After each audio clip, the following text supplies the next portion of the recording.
cientos de kilómetros de toda civilización y a un mundo de las miradas de Occidente, un poderoso nuevo cohete apunta hacia el espacio. Están decididos a que funcione, a cualquier precio.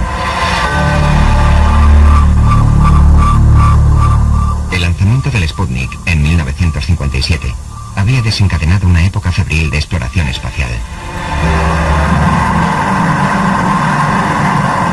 Mientras los americanos luchaban con sus cohetes Vanguard, los soviéticos mandaban a una perra llamada Laika al espacio.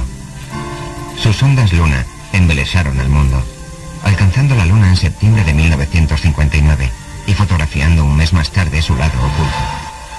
Los Estados Unidos habían alcanzado éxitos con el Explorer y el Ranger, pero los soviéticos encabezaban la carrera y con mucha ventaja.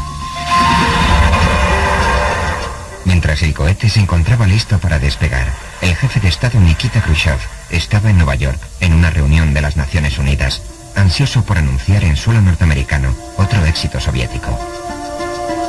En Kazajstán, la presión se ejercía ahora sobre el lanzamiento, pasara lo que pasara. Durante la cuenta atrás, se detectó una anomalía. Normalmente esto habría supuesto un aplazamiento, pero no ese día. Se escapó combustible de los motores del cohete. Minutos después, la instalación explosionó en un infierno que se cobraría cerca de 200 víctimas.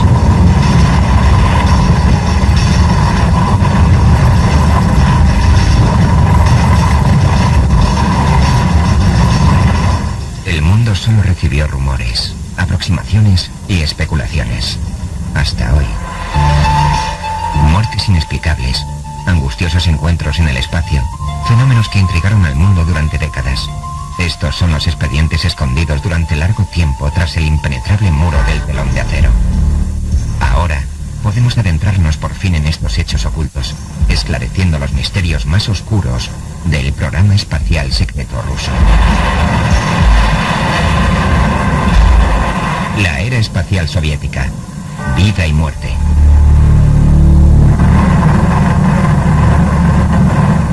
Desde el principio, los soviéticos y estadounidenses asombraron al mundo con sus estelares éxitos. Pero la gloria ha sido ensombrecida por el desastre.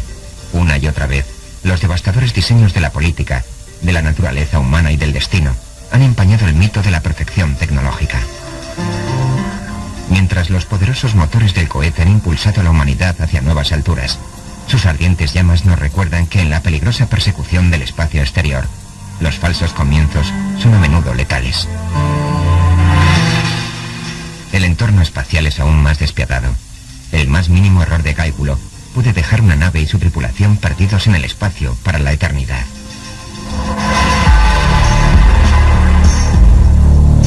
...1967... En la precipitada carrera por llegar primero a la Luna, alguien tenía que cometer un error fatal. Para los americanos serían las atroces muertes de los astronautas del Apolo 1.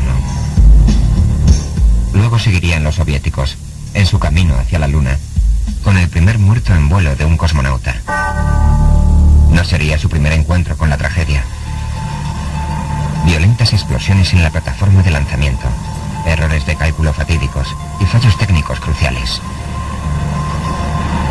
La línea entre la vida y la muerte puede ser desesperadamente delgada. A veces el destino sonríe. Otras, hace la vista gorda. Las historias reales, como la del desastre más mortífero de los soviéticos, se reconstituyen por fin. El misil colocado en la base de lanzamiento ese crítico día de octubre de 1960 era el IBM-CR-16, el proyecto fetiche de Michael Kuzmich-Yangel. Era un cohete destinado a enviar mortíferas cabezas nucleares a Estados Unidos. Iba a ser la primera prueba de Yangel en una nueva plataforma de lanzamiento construida en Baikonur, y estaba prevista para el aniversario de la Gran Revolución de Octubre. Marshall Nedelin era el comandante en jefe de las fuerzas de misiles estratégicos. Dirigiría la prueba él mismo. Muchos oficiales militares y diseñadores de cohetes estaban allí para presenciar el histórico evento. Pero el lanzamiento tomó una muy mala salida. estuvieron a punto de abortar toda la misión. El protocolo pidió que los técnicos desactivaran los lanzadores y drenaran el combustible. Para Nedelin y el prestigio representado por esta misión, no se admitía ningún fallo. Sergei Khrushchev se enteró del ocultado desastre por su padre, el antiguo líder Nikita Khrushchev. Como pensaba que era seguro, Marshall, el jefe de la comisión, cogió su silla y se sentó bajo el misil. Y todos los demás se reunieron alrededor del misil. Una auténtica locura. Y sin duda la confianza de Marshall Nedelin fue ingenua. Al tiempo que los ingenieros intentaban resolver el problema, dispararon accidentalmente la secuencia de ignición. El motor se puso en marcha.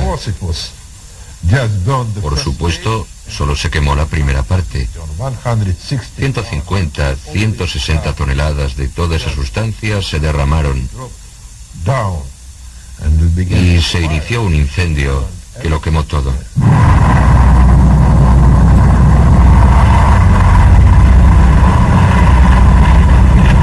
En segundos, las instalaciones eran una auténtica antorcha infernal.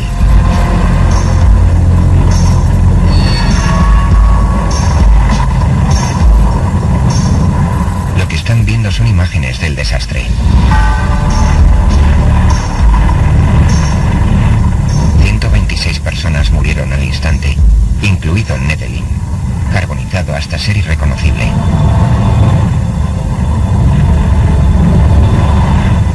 La mayor catástrofe mundial con un solo misil. Nada en los anales de la historia espacial se asemeja a la catástrofe Nedelin en términos de muertos.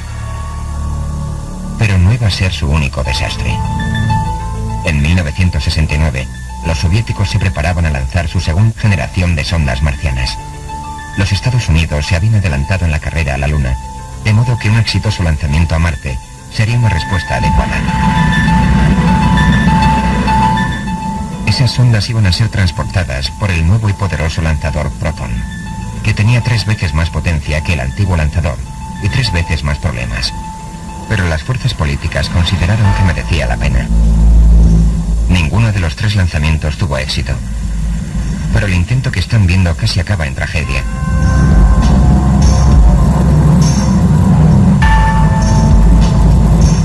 Por suerte, el cohete se estrelló en una zona deshabitada de la base. Este desastre quedó plasmado en celuloide. El testimonio de innumerables otros se han evaporado tan pronto como el humo que envolvía sus inflamados restos.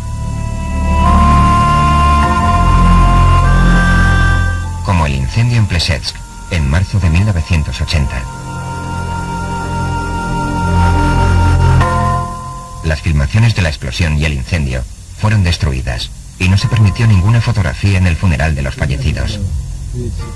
Para Alexander Kasuk, la experiencia permanece grabada en su memoria. Media hora antes del lanzamiento, descendió estas escaleras hasta un búnker subterráneo. Los soviéticos habían intentado lanzar un satélite espía. Y en ese momento hubo una gran explosión. El búnker se llenó de llamas y gas caliente.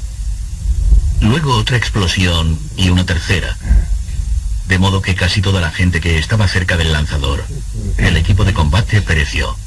49 personas en total. Todo lo que las llamas no consumieron fue destruido por los soviéticos. Consiguieron eliminar todas las pruebas, pero nunca pudieron borrar el doloroso recuerdo. No se podrá olvidar nunca.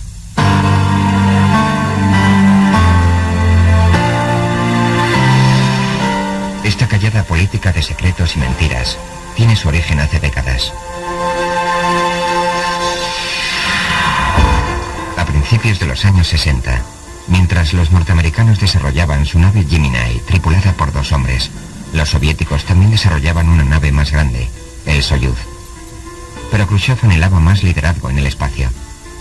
Los ingenieros rápidamente pusieron en pie la nave espacial Voskhod, y la necesidad para los soviéticos de superar a sus rivales con triunfos espaciales siguió adelante. Voskhod 1 pondría una tripulación de 3 hombres en órbita. Cuando aterrizó el Voskhod 1, Leonidas Brezhnev sustituía a Khrushchev en el escenario político. pero la carrera espacial prosiguió. La nave espacial Voskhod 2 se lanzó el 18 de marzo de 1965.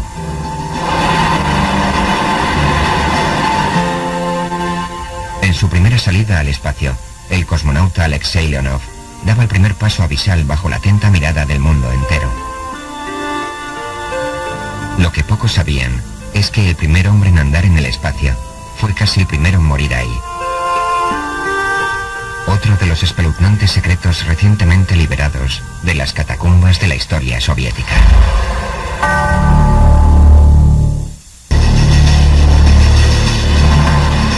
Con el colapso de la Unión Soviética, gran parte del engaño anterior a la época de la Guerra Fría se ha volatilizado. Ahora, para poder vender sus servicios de lanzamiento al mercado, los antiguos estados soviéticos son instados a divulgar sus secretos, proporcionando al mundo un detallado análisis de sus fracasos y de sus éxitos. Algunos de sus secretos revelados datan de los orígenes de la carrera espacial. Otros, para la gran sorpresa del mundo, ocurrieron después de la Guerra Fría.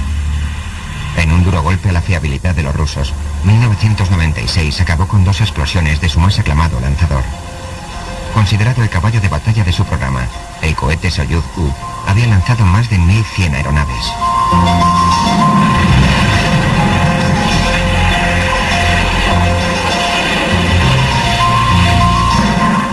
Una investigación determinó que ambos desastres fueron causados por unas piezas defectuosas.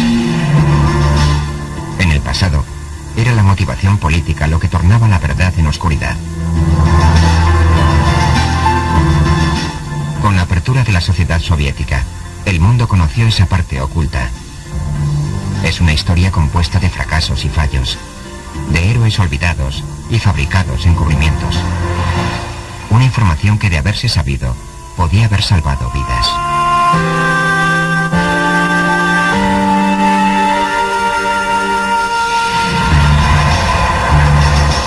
En marzo de 1965, Alexei Leonov se convirtió en el primer hombre en andar en el espacio. El mundo admiraría su éxito, pero sin saber lo cerca que había estado del fracaso total. Cuando Leonov regresó a la nave, descubrió un problema imprevisto. Su traje espacial se había hinchado más de lo esperado. No podía doblar sus brazos y piernas. Flotaba desesperadamente, incapaz de volver a penetrar en la escotilla. Colgado en el abismo, le inundó el pánico. Al tiempo que su pulso y respiración se aceleraban, su cuerpo empezó a despresurizarse. Estaba bañado en sudor. Su visor se llenó de vaho. Corrió el riesgo de disminuir la presión de su traje. Esto le permitió deslizarse de cabeza por la esclusa de aire. Había logrado salvar la vida de milagro. Pero la terrorífica odisea de Leonov no había acabado aún. Al reentrar en la atmósfera, falló el sistema principal de retroacción. Luego se estropeó el sistema de navegación, y los cosmonautas tuvieron que aterrizar manualmente. Aterrizaron fuera de su rumbo, en la taiga, en la región de los Urales. Al hacerse de noche, la temperatura descendió bajo cero. Los lobos rodearon a los hombres. Durmieron apretujados en la cápsula, intentando luchar contra las heladas temperaturas y las feroces criaturas de fuera. Finalmente, una patrulla alpina les rescató. Al relatar públicamente su salida espacial, Leonov puso en buen lugar al programa espacial soviético. Se guardó de mencionar la trágica serie de acontecimientos que casi le cuestan la vida. Deseosa de emular el logro soviético, la NASA pronto sacaría a sus propios astronautas al espacio. Uno de los primeros, Eugene Cernan, viviría la misma estresante experiencia de Leonov, luchando por su vida con su traje espacial en medio del vacío intergaláctico. No era la primera vez que una falta de apertura entre agencias espaciales tenía unas trágicas e incluso mortales consecuencias. Valentín Bondarenko era el miembro más joven del primer equipo de cosmonautas. En marzo de 1961, entró en un tanque de aislamiento. Durante 10 días, comió, Durmió y trabajó en un entorno de oxígeno puro.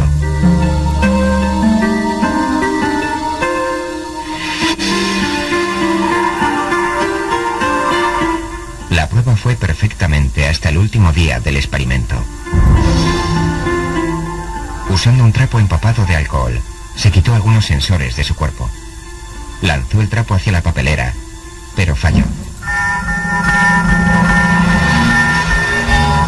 Un gesto inocente que se revelaría fatídico. El trapo cayó sobre el calientaplatos que había usado para calentar su comida. Las llamas se expandieron, consumiendo el oxígeno y convirtiéndose en un auténtico infierno. El cosmonauta se abrasó vivo mientras los rescatadores luchaban por abrir la puerta sellada. El cuerpo calcinado que finalmente sacaron seguía con vida, aunque tenue.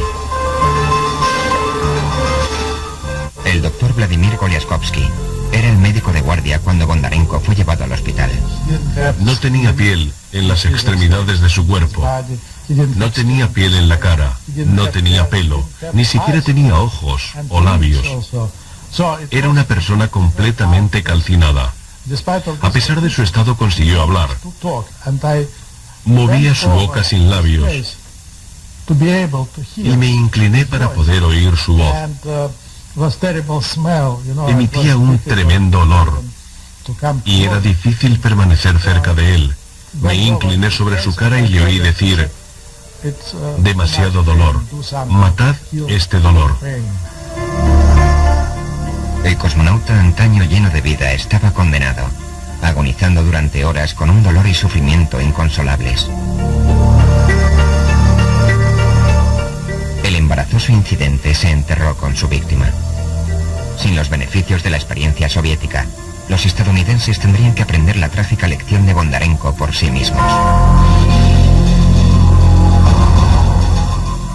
El 27 de enero de 1967, la tripulación del Apolo 1, Gus Grissom, Ed White y Roger Chaffee, entraron en la aeronave para una prueba previa al vuelo. La cápsula estaba presurizada y enriquecida con oxígeno puro. Al igual que Bondarenko, estos cosmonautas perecerían cuando esta atmósfera de oxígeno convirtió una pequeña chispa en una antorcha infernal.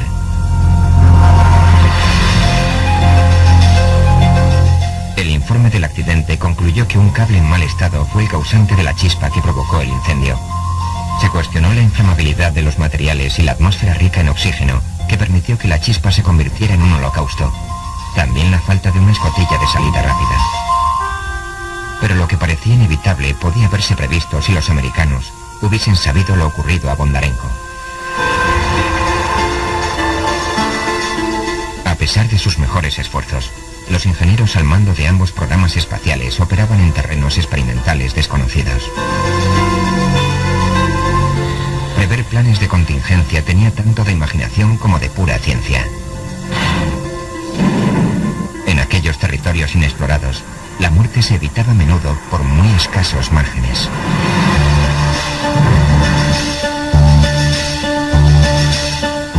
Tal fue el caso de dos cosmonautas que experimentarían su propio drama de vida y muerte. Gennady Strekalov y Vladimir Titov estaban listos para su misión. El 26 de septiembre de 1983, unos 90 segundos antes del despegue del Soyuz T-10A, un funcionamiento defectuoso provocó un derrame de combustible que prendió rápidamente. Se ordenó la interrupción, pero las líneas de comunicación ya estaban totalmente calcinadas. Al tiempo que las llamas inundaban el lanzador, un mando de radio de reserva activó la secuencia de interrupción. Los cosmonautas estuvieron a pocos segundos de morir en la conflagración. Aquí, como podemos ver en la filmación del suceso, el sistema de escape funcionó y la cápsula fue expulsada del lanzador. 6 segundos antes de que éste explosionara en una bola de fuego mortal.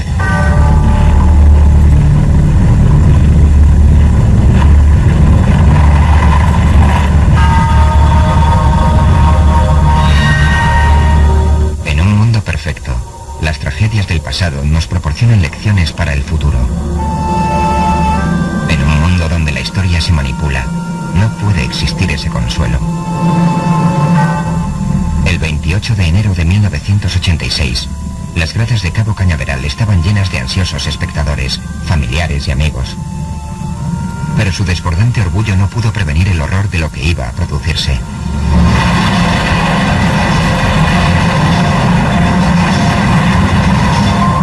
Una explosión a media altura que destrozó el transbordador en 1000 pedazos.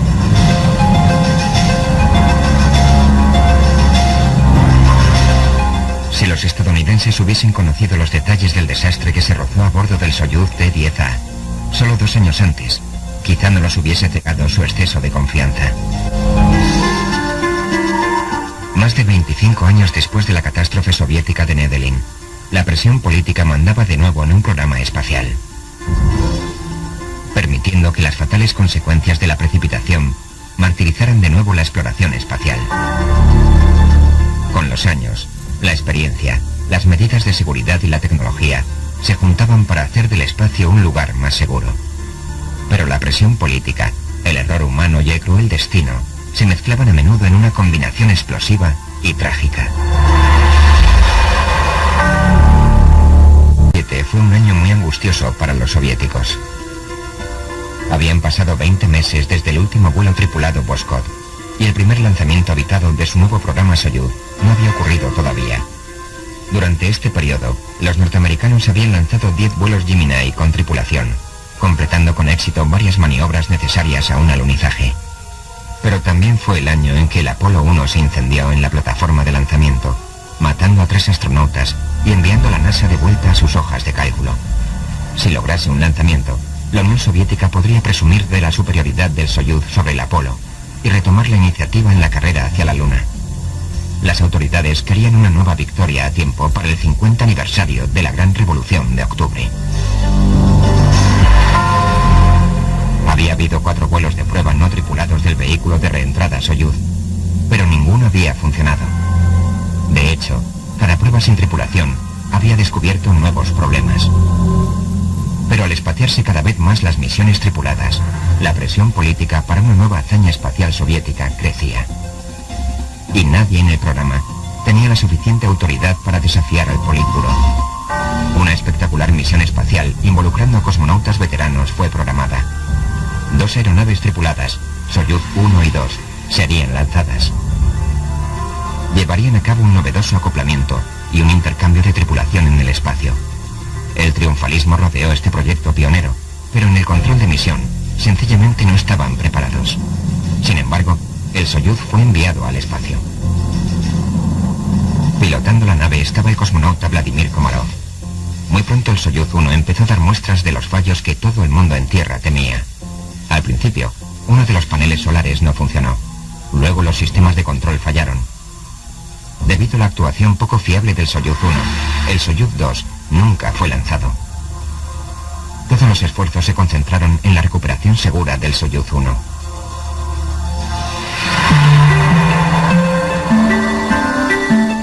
Ahora sabemos que por mucha pericia que demostrara Komarov pilotando la aeronave, su destino ya estaba sellado. El Soyuz 1 era en el momento de rodar en la pista de lanzamiento, una nave muerta. Sigilosamente en sus entrañas se ocultaba un salvavidas destinado a fallar. Y a bordo del Soyuz 1, un cosmonauta estaba condenado a morir. Desde lo alto de la atmósfera, la cápsula cayó en picado. Nada podía salvar a la nave condenada mientras impactaba el suelo.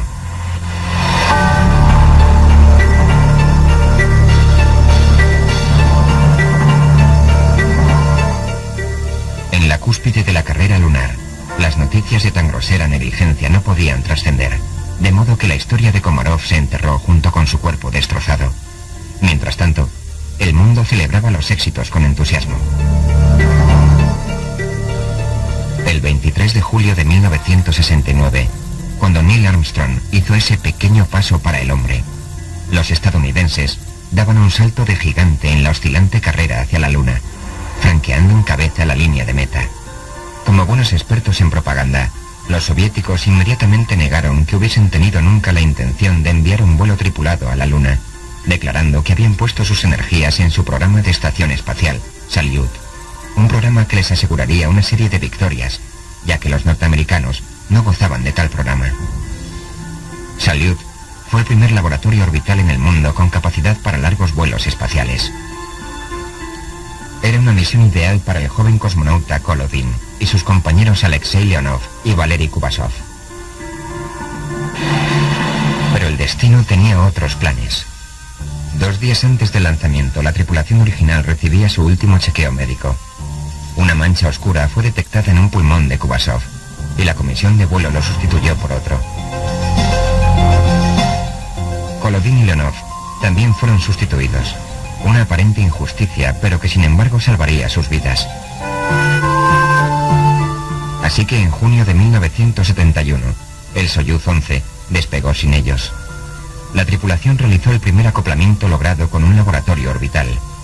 Y los cosmonautas Viktor Patsayev, Georgi Dobrogolsky y Vladislav Volkov permanecieron cerca de 3 semanas a bordo del Salyut 1. Pero no todo fue sobre ruedas. Lo que están a punto de oír es una auténtica emergencia en el espacio.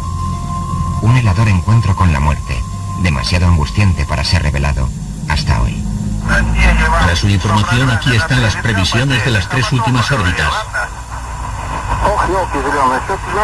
Todo el día son correcciones.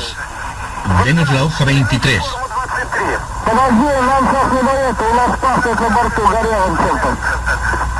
Esperen, no hay tiempo.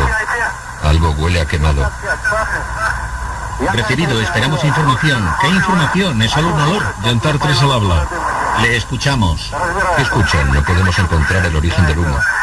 ¿Humo? ¿Ya hay humo? Sí. Todos los paneles están cerrados herméticamente y no podemos acceder rápidamente. Cogeremos un destornillador y lo intentaremos, pero no encontramos los tornillos. Recibido, desconecten todos los sistemas innecesarios. Ya lo hemos hecho, pero ¿lo entienden? No sabemos lo que está ardiendo, quizá un cable, pero no podemos comprobarlo. El olor viene de debajo del panel. Hemos abierto el panel. Hay un cable quemado, pero el olor persiste. Si abandonan la estación y se preparan a desacoplar, tienen que seguir el procedimiento. Pero el último paso, solo a nuestra orden. Alexei, espera, no hay tiempo. Hablemos de cosas serias. Si tenemos una emergencia y decidimos irnos y cerrar la escotilla. Sí, cierren la escotilla. Bien, lo intentaremos. Todo está controlado a bordo, el olor desaparecerá. Pueden medicarse si lo necesitan. Parecía que el peligro había pasado y el mundo respiró aliviado. Durante sus 3 semanas en el espacio, la Unión Soviética había dado una gran cobertura mediática a la misión. El programa Salyut se presentaba como mucho más desafiante que los alunizajes de los Apolo. Se preveía un aterrizaje triunfal. Mientras se acercaban a la atmósfera terrestre, los cosmonautas encendieron una serie de cohetes destinados a separar su cápsula de regreso del resto del módulo. Pero hubo un fallo en el procedimiento. La fuerza de la explosión provocó la apertura de una válvula, succionando rápidamente el aire de su cabina y convirtiéndola en un vacío mortal.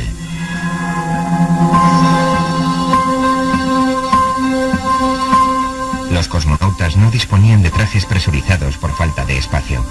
Uno solo puede imaginar el terror en el interior de la cápsula al darse cuenta de que solo les quedaban 20 segundos de vida.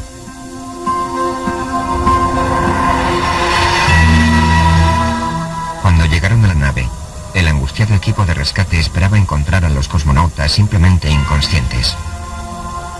Estas dramáticas imágenes muestran sus vanos intentos por resucitarlos.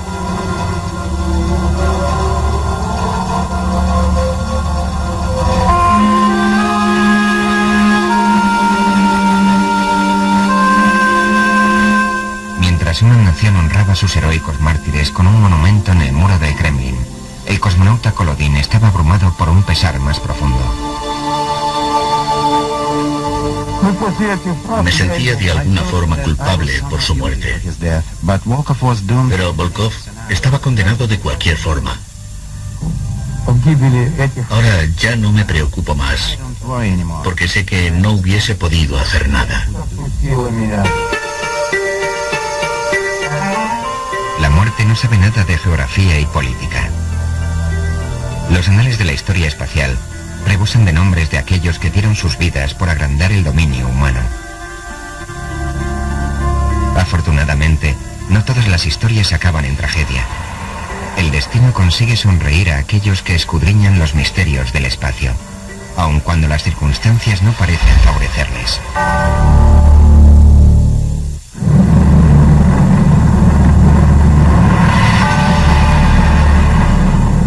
El espacio es un terreno despiadado. En medio de su estéril vacío, no hay salvaguardas, ni malla de seguridad, ni mucho espacio para el error.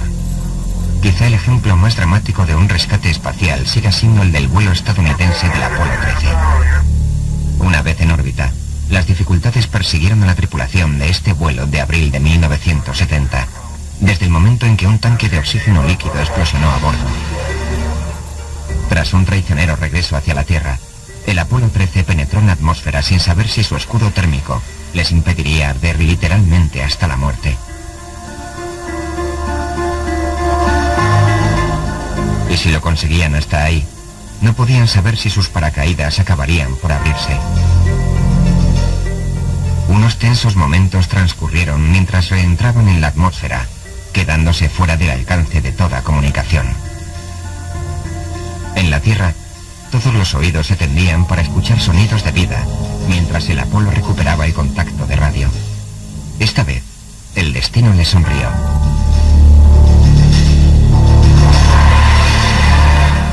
La versión soviética del Apolo 13 fue lanzada el 10 de abril de 1979.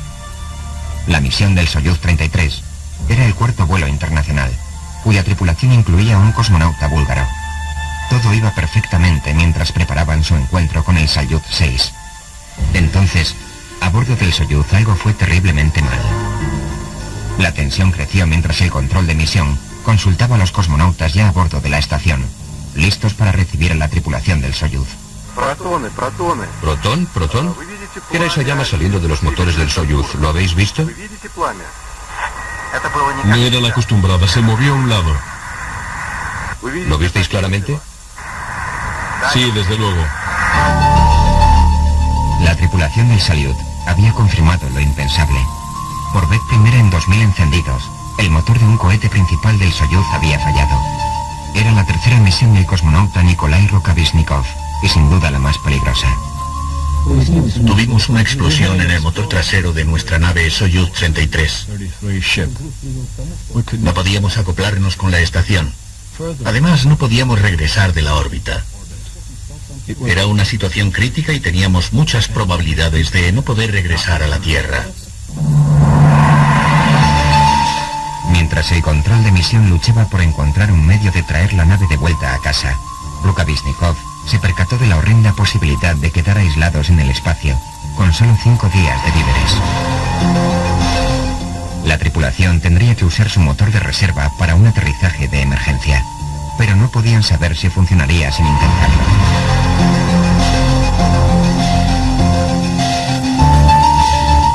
El control de misión ordenó al Soyuz que encendiera su motor de reserva.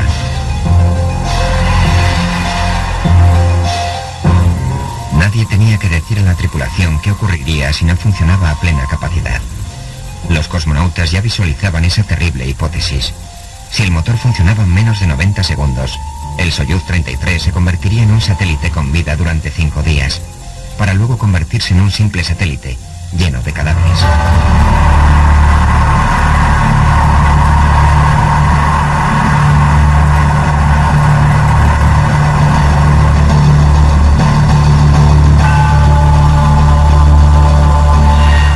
El motor auxiliar funcionó. Eso significaba que regresarían a la Tierra siguiendo una empinada trayectoria y soportando una penosa fuerza de gravedad 10. Pero regresarían vivos.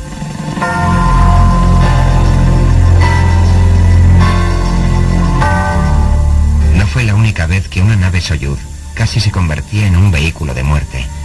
El 5 de abril de 1975, el Soyuz 18A tenía que acoplarse con la estación espacial Salyut 4. El vuelo nunca consiguió llegar a la órbita. El lanzador A2 falló y el cohete empezó a desviarse de su altitud programada. Durante el despegue de la nave recibimos un mensaje de los cosmonautas. Accidente, accidente con el lanzador. El Soyuz encendió sus motores en retropropulsión. Como el Soyuz 33, regresarían a la Tierra con una trayectoria balística, pero esta vez con el doble de presión. Una aplastante fuerza de gravedad 20.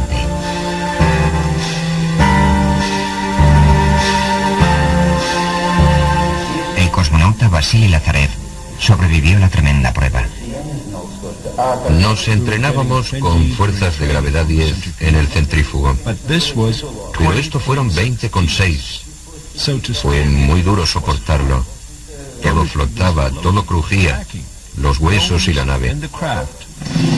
La fuerza de gravedad no sería su único obstáculo para sobrevivir. El Soyuz aterrizó en la oscuridad en la profunda nieve de las montañas Altai. Los cosmonautas tomaron una sabia decisión. Antes del aterrizaje, sin saber dónde íbamos a aterrizar, tomé la decisión de soltar solo una de las líneas que sostienen el paracaídas. Y esto nos salvó, porque aterrizamos en el bosque y nos enredamos en los árboles. Pero estábamos al borde de un acantilado. Si hubiese disparado las dos líneas, nos habríamos caído por el acantilado. Un feliz aterrizaje tampoco estaba previsto para el Soyuz 23. En octubre de 1976, tras un fallido acoplamiento con la Estación Espacial Salyut 5, el Soyuz 23 recibió la orden de regresar a Tierra. Los problemas del Soyuz 23 no hacían más que empezar. Al iniciar su descenso, el control de misión se equivocó sobre el momento de encender el motor. Esto provocó una desviación de su zona de aterrizaje. Aterrizaron sobre el congelado lago Tangice. Todos los cosmonautas se entrenan para aterrizar en el agua, pero este entrenamiento no había previsto las condiciones de esa noche de octubre de 1976. El aparato se estrelló en el lago, entre ráfagas de viento y niebla. Los helicópteros no podían alcanzarlo debido a la densa niebla. El peligroso esfuerzo de rescate era responsabilidad del general Vladimir Shatalov. Estuvimos en una situación de emergencia todo el día, porque los helicópteros no podían hacer nada. En la niebla que cubría el lago no podían volar. La tripulación permaneció cautiva en su nave. Dentro de la cápsula, los cosmonautas siguieron un procedimiento estándar, pero esta no era una situación estándar. Era la primera y única misión de Vyacheslav Zudov. La cápsula se inclinaba aproximadamente así. Estaban ahora en una situación precaria, con la cabeza hacia abajo en el agua. Los cosmonautas no tenían otra opción que la de esperar. No podíamos salir de la cápsula como nos lo habían enseñado. Si abríamos la escotilla, que estaba debajo del agua, no tendríamos posibilidad de salir. Además, el agua en el lago Tengiz era de 22 grados bajo cero.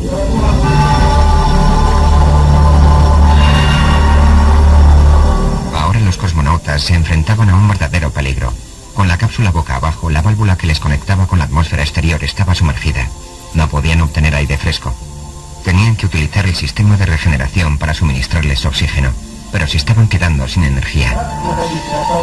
Si permanecíamos en esa situación, en los trajes espaciales sin hacer nada, nos congelaríamos.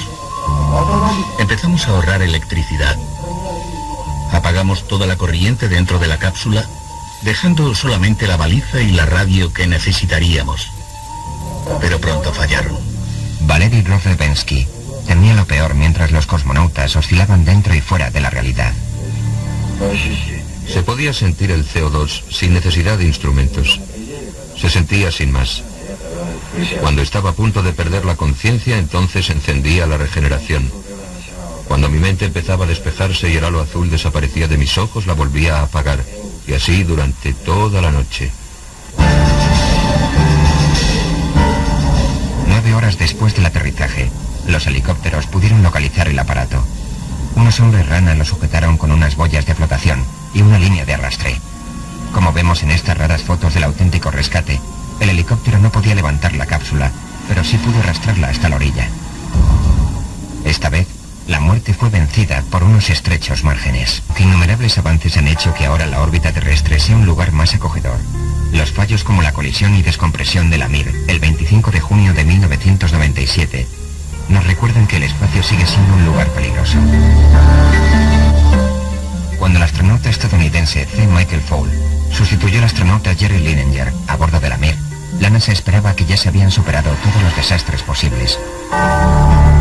Linenger había rozado una inminente colisión con una nave de carga y soportado toda una ristra de fallos mecánicos y eléctricos, incluyendo un intenso incendio. El fuego estaba principalmente en esta zona de aquí, con las llamas apuntando en esta dirección. Yo estaba más o menos donde está la cámara, y tenía otro cuerpo delante de mí y estaba pasando el extintor. En ese momento el otro Soyuz estaba al otro lado, donde está acoplado el Progress ahora. Así que pueden ver que habría sido muy difícil atravesar las llamas para alcanzar uno de los vehículos de rescate. Fall correría peor suerte. El control de misión quería probar un acoplamiento manual con un vehículo de carga Progress. Decidieron intentar el enganche sin el sistema radar. Se achacaría un error humano lo que ocurriría después. Pero al desvelarse los hechos, es evidente que la Mir fue víctima de una mala planificación. La tripulación casi paga estos errores con sus vidas.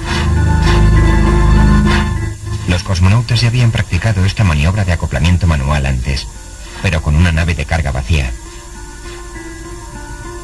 Esta era pesada y se acercaba rápidamente. El cosmonauta Vasily Siblyev intentó ralentizar la cápsula con la palanca de freno, pero el Progress seguía acercándose. Desde la portilla, el cosmonauta Alexander Lazutkin veía cómo el Progress se acercaba. Pregunté a los técnicos, ¿cómo ven el lado de la estación? ¿Por radar o por la pantalla? Me contestaron, no hay nada en la pantalla. Por radar, por supuesto. Así que si hubiésemos tenido un radar, no habría habido nada de qué hablar. El Progress se estrelló contra la Mir.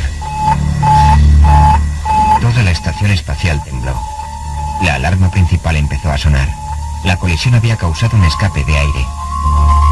La atmósfera respirable de la Mir estaba siendo succionada hacia el vacío sideral. La rápida reacción de la tripulación permitió salvar la estación seccionando unos cordones eléctricos y sellando la zona dañada.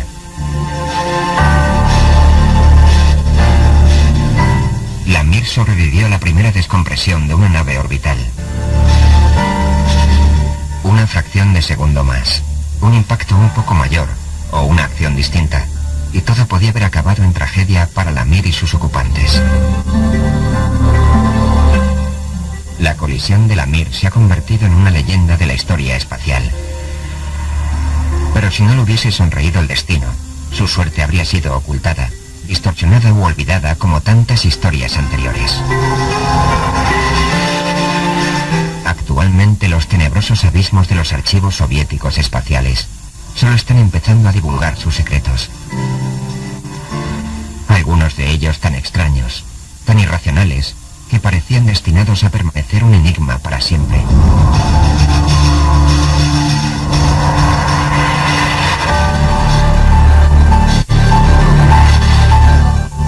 Pero otros nuevos documentos están esclareciendo incógnitas, explicando grandes misterios del espacio y llenando el vacío de una rica, colorida y humana historia.